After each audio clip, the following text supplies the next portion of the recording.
I'm a British citizen. I've been working in Brazil. I've been back to Brazil actually. Worked here in the past, but I've been back since 2007.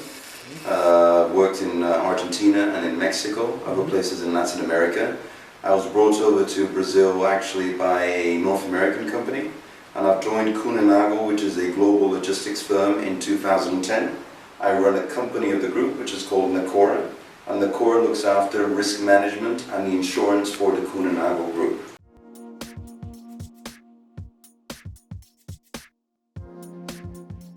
No, actually, what Kuehne Nagel does, Kuehne Nagel works as an integrated logistics company. What that means is that it works in international logistics, and it helps international firms and national firms basically to get their goods from A to B. And it covers from sea freight to air freight, all the different road logistics, customs clearance, and internal distribution, and also insuring their goods as well. So the company offers a full gamut of logistics services.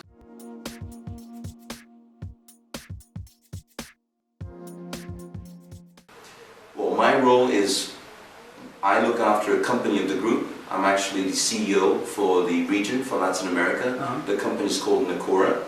And Nacora is an insurance company which looks after, it's a captive insurance company, and it also looks after the risk management for the Kuehne Nagel group. This means that we look at all the contracts that Kuehne Nagel does. We look at operational risks as well, and we try to minimize those risks for the group.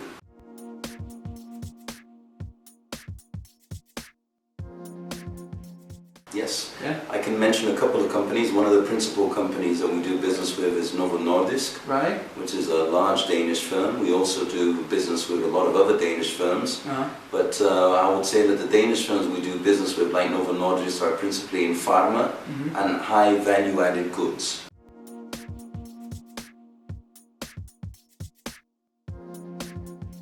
Well, I would say what role, I mean, these are global clients of Kuehne Nagel. They're very important clients in terms of representation, so we do tend to look after them as a, let's say, a VIP client. They have a global key account manager, which usually sits in Denmark itself. There's a regional key account manager and a national manager who looks after their account. So I would say that this Novo Nordisk would be one of the top 50 customers worldwide for Kuehne Nagel.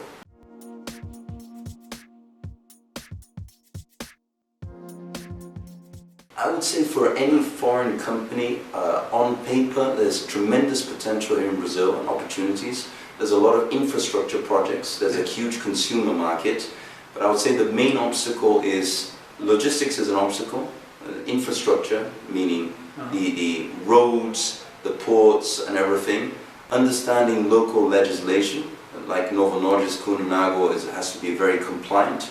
So for auditing purposes, there's a lot of companies and subcontractors here in Brazil who are not that compliant. So understanding the full supply chain is a big obstacle here. Performing with serious professional companies and them being compliant with the quality standards, and also finding qualified personnel. We're finding in Kuehne Nagel more and more, finding qualified personnel and retaining good people is a challenge. Yes, here in Brazil. What we're finding is that many times we have to import professionals from abroad, and many times these professionals, they do bring industry knowledge, but they don't exactly hit the ground running because they don't understand the local market. So I think it's important for any company that comes into Brazil, they have to do serious market study, they have to have people on the ground that understand the market, and also all the fiscal issues which go on here. So these would be the principal obstacles, I would say.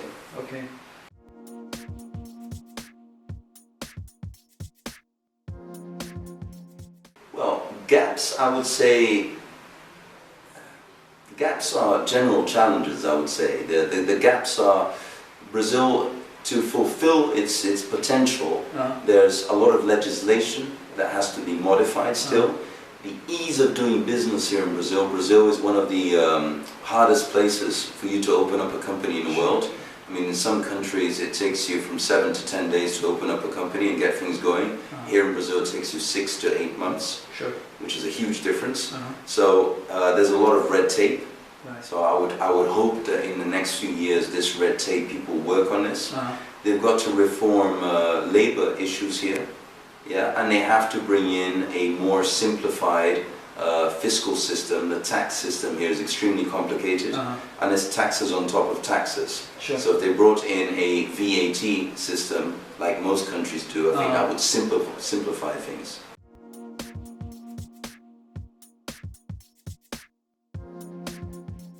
Well, politically, I would say that politically Brazil, compared to most countries in Latin America, Brazil does have solid institutions. I think some of the politicians here are not the top politicians in the world, to be honest with you. But I would say that the institutions here are relatively strong. So I don't see too much turmoil in terms of political issues here. We've had a left-wing government for the last decade, or a bit more actually. And that really hasn't changed the economic focus. So I think economically Brazil will continue where it is. Socially, Brazil has an up-and-coming consumer market, so I think that's extremely interesting for any multinational company. I believe in the last 3-4 years, between 30 to 40 million people have come into this new consumer market, so that's attractive, to say the least. Technologically, Brazil imports a lot of technology, so that's an opportunity as well. There's not many companies here who actually develop technology, and I think that's one of the issues that Brazil has as well, is that there's not too much investment in terms of research and development in terms of technology. So this could be something which actually, all of this potential is not actually fulfilled, basically because of investments in people and in technology. This might put on the brakes, let's say, on Brazil's potential growth.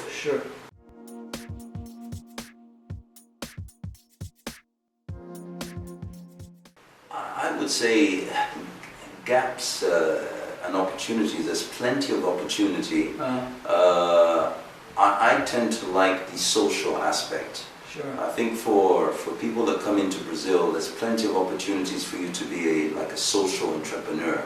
At the same time, you can come in here, make money, but there's plenty of opportunity to help the local population with health issues and other issues which could make Brazil and the communities better off.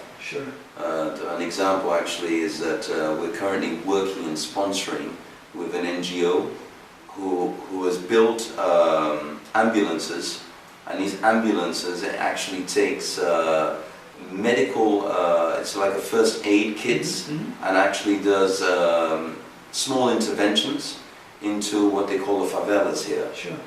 And this is actually built from an idea, and he's actually got scanners and stuff, and he takes this to communities who don't have access to hospitals and to medical treatment. So I think there's plenty of opportunity for that kind of stuff.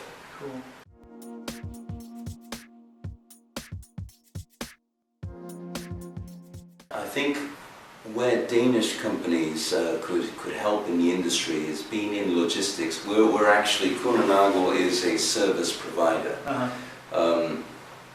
I don't know so much on a service provider, but what I see in the industry is that Brazil has a bottleneck in terms of infrastructure.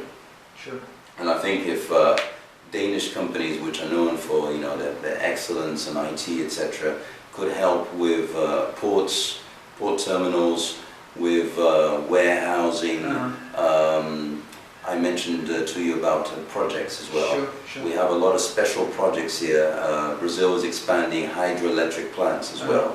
So, if Danish companies that know about energy, another interesting thing is that we've been working on some alternative energy in the northeast of Brazil.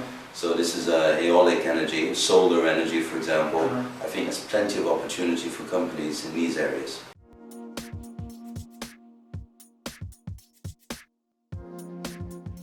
I think the economics speak for themselves. I mean, this is the 5th largest economy in the world today. You're talking about nearly 200 million people. I mean, it's a large, it's a very large market. And it's a large market. If you look at the market in itself, There's so much to be done still here. Brazil is still principally a commodity exporter. There's opportunities here in the IT sector, in the energy sector, logistics sector. There's plenty to be done still. So from where Brazil is to where it could get in terms of potential, I mean, Brazil is far from fulfilling its potential.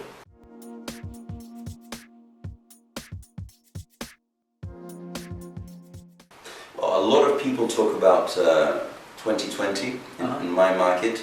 They talk about Brazil consolidating itself.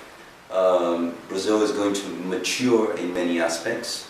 I think Brazil, to go back to where it was a few years ago in terms of a 5, 6, 7% growth rate, Brazil has to do some homework. If they don't do their homework, they'll miss an opportunity. So right now Brazil has built itself a fantastic window of opportunity. So I think the governors or people who are in responsible positions today, they have to take these opportunities, do their homework to make sure that Brazil can get to the next level. If they don't take this opportunity now, unfortunately I think Brazil might not fulfill all of its potential.